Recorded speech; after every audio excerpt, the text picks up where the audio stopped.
again, we ask the question, in a society that's supposed to be free, what are the limitations? What is acceptable? You know, we can't go into a place and scream fire, right?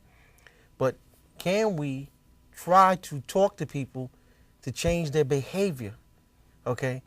Behavior, you know, if a kid was bad and was doing the wrong thing, you would want to, through counseling and all those different things, try to find them other means not to do the wrong thing, right?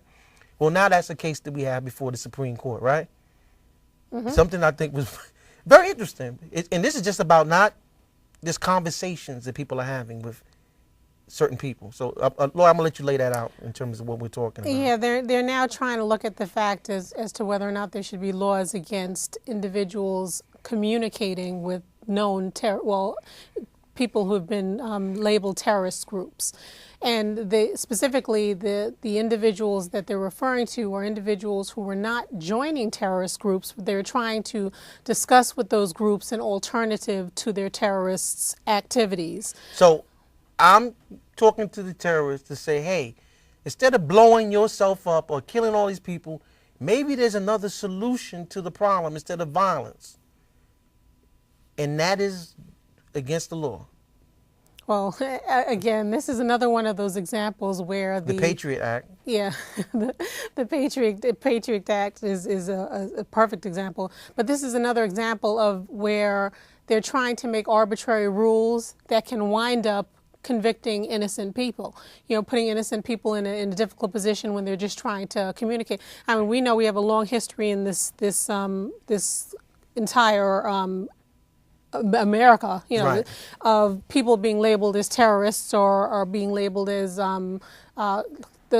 what I'm referring to is the COINTELPRO era, right, where people were looked at as negative towards the rights of the states or the rights of the government when they were just basically trying to fight for their civil rights or, you know, fight for equality. So, you know, first of all, who's going to label the group as a terrorist and what right do they have? Well, but the biggest problem they have with this case is they're trying to say whether or not these individuals are aiding and abetting these terrorists by providing them with political, you know, alternatives or a means other than their terrorist activities.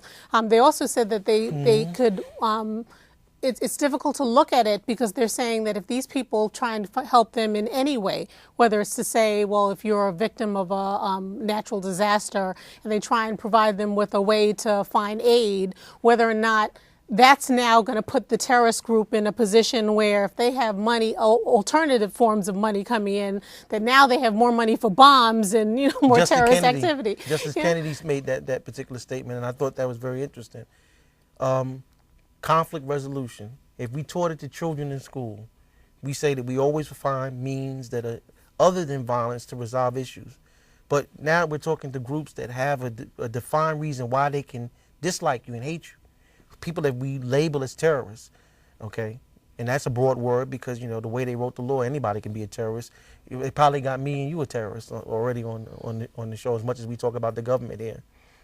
And I think the problem is that it gets to be almost ludicrous when we talk about teaching people how to function within this society and not use those, quote-unquote, terrorist tactics.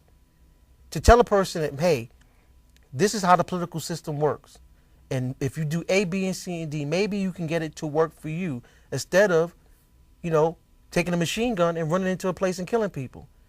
And that, quote unquote, is aiding and abetting terrorists.